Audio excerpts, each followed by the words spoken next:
So it is 6 a.m. I'm here in the McFit gym and it's a Sunday morning. Like, this is the most peaceful time of the day. I'm the only one in this huge place. Probably a few crazy people are here as well, but we're gonna be hitting an upper body workout, and then I'm gonna show you how my day goes when I'm doing intermittent fasting, which is right now the case. It has so many benefits, but we're gonna get to that in a second. There's like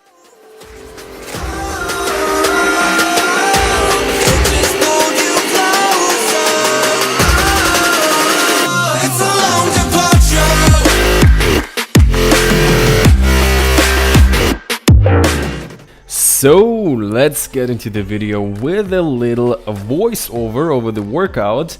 And yeah, today's video is gonna be a day in the life. I'm gonna tell you my philosophy when it comes to intermittent fasting, coming up in just a second. First of all, the gym. In the last few months, definitely it has been a rather, let's say, a second priority, but I'm still pretty happy. In the last few weeks, I've been cutting down my calories a little bit because of the upcoming trip. Wanted to get a little leaner, maybe should have started to do that already a little earlier, but overall, the gym is fun. It's really my morning ritual to be super awake in the morning, and actually in the last few weeks, I've started to do quite a funny, silly challenge, and it went actually a little different than I thought it would. As you see, push-ups. And not just push-ups, but 100 push-ups every day. I've been doing it already for almost 3 weeks, and a video on that is coming. But for now, let's get back into the video. I'm gonna take you around to the city. This is how I look like right now. I'm pretty happy with it.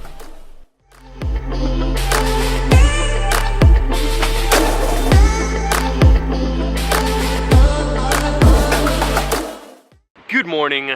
I'm right now here at one of the coolest places in my city, and this morning starting again to bump up a little bit my workout time for the last week before the trip. And yeah, had a pretty good workout, hit upper body, and actually, but what we're going to be doing today is I'm going to take you along on kind of like an organizational day. I have to book all the apartments for the upcoming trip. Singapore, Philippines, really pumped for that. Have to edit a video, still have the music pumping here. So let's get back home and get to work.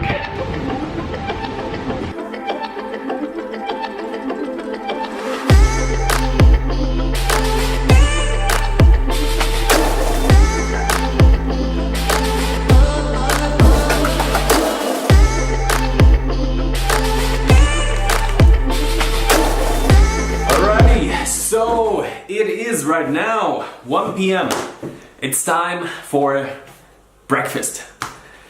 Alright, so you might ask yourself, why do I eat so late? I'm sure some people who have been following my videos know that I do intermittent fasting.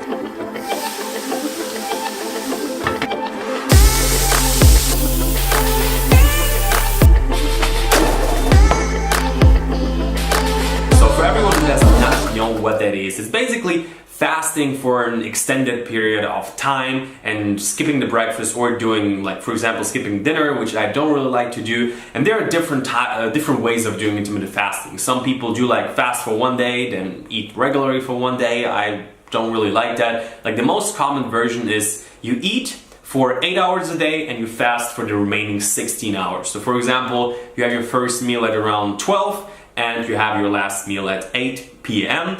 And what that does for you is basically the prolonged fasting time. Like, usually people maybe fast for like 6, 7, 8 hours and then they eat again. It has a lot of health benefits, which I actually wasn't aware of until a few weeks ago, when I had an interesting talk with my boys from ahead and did some research myself. I will link a really cool video from my boy Jeff Nippert. He breaks it down really scientifically, backed up with studies, and it's gonna go a little bit more in depth than I'm gonna do right now. I just want to tell you why I do it and the way I do it and how it might benefit for you as well. So as you know, I like to talk about focus, about productivity, how to get more done, and obviously it's very important how you feel and having a high energy level. And the thing is, maybe you know this feeling. After eating a big meal, sometimes you just want to go straight to bed, or you feel a little dizzy.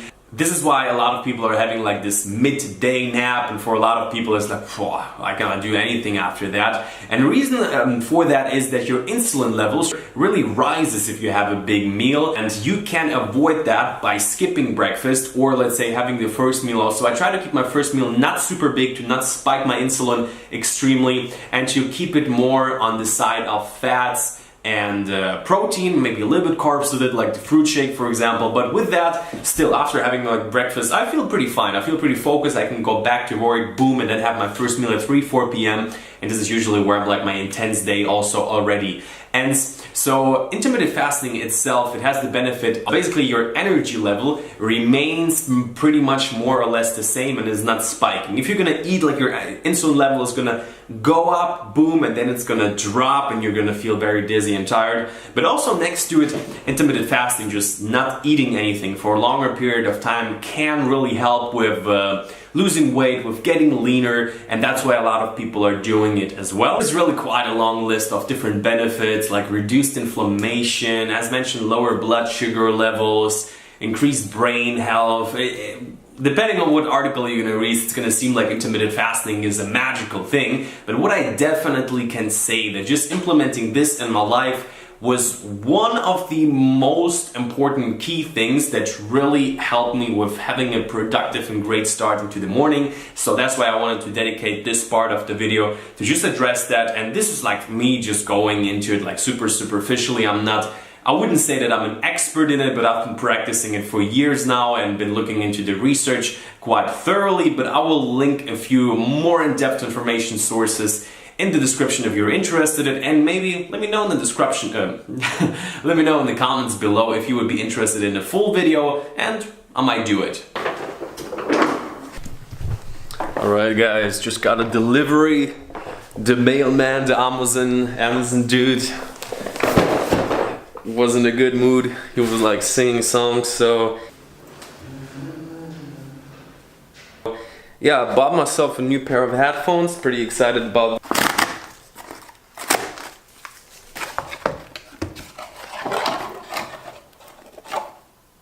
So I thought I would give you a little behind the scenes of what is happening right now in terms of what I'm doing, in terms of the upcoming trip. And yeah, first of all, like this is the behind the scenes of how I plan out my videos, the creative process. So I usually take a bunch of notes. When I get an idea, it's like all out there and just putting it on paper, because it gives you structure and also a form of safety. Like, for example, right now I'm just improvising, and when I'm filming the videos where I want to talk about a topic, it really helps out to make notes. And I would say not only with filming a video, like here I have my to-do list, not that much on it, like 2 points. And I've been actually just documenting how much the flights cost for the upcoming trip. And I think we're gonna be on like 6 flights. And it turned out, depends who you are and what you're doing. I think to me, it feels like it's quite a lot. So basically it's 700 euro for this trip, around like 750 bucks. And what a lot of people don't know is that my whole world trip of last year costed, in terms of flights, less than 2,000 euros, so around $2,000. We got a few great deals. And also, if you're not coming back home, like usually the long distance flights is what really costs a lot. So yeah, we're gonna be going to Philippines, Singapore, Berlin, like going through Berlin. And overall, I just documented in my app, always documenting the finances, how much money is going in, how much money is going out. And yeah, so that's gonna go in there. And also in terms of, and when it comes to just finance and money, as you know, I just upgraded on my camera equipment, or let's say the drone and everything. So what I've been doing is I've been selling my old stuff. So basically selling my old drone, the good old DJI Spark. And as I've mentioned in the previous video, I'm getting everything used at market value. So my Mavic Air, I got it for a great deal, and now I'm gonna say goodbye to the cute little Spark. And yeah, I just wanted to do a little bit more of a raw, a little bit of an update video, take you behind the scenes with me, because the next week, like maybe I have another like 2 or 3 videos coming, really interesting stuff. I got the push-up challenge coming up, another week of 100 push-ups every day. And going back to dieting, I had my breakfast, as I said, around 1. Usually I have it even a little earlier, as I said, like I have my dinner at 9, and then usually I do my intermittent fasting, and then I have my breakfast at around 12. Today it was at 1. And yeah, I'm gonna have my first bigger meal. I think I'm gonna have chicken with veggies and rice, or maybe pasta, we'll see. And then dinner around 7 or 8, and that's gonna be the day. Tomorrow morning, hitting off 4:30 or 5, we'll see.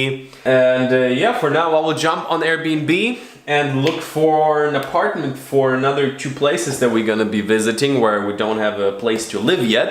And I hope that's gonna be achieved for me today. A new video just went live also on the second channel, so you're welcome to check that out as well. You got a world to see. Until next time, peace out.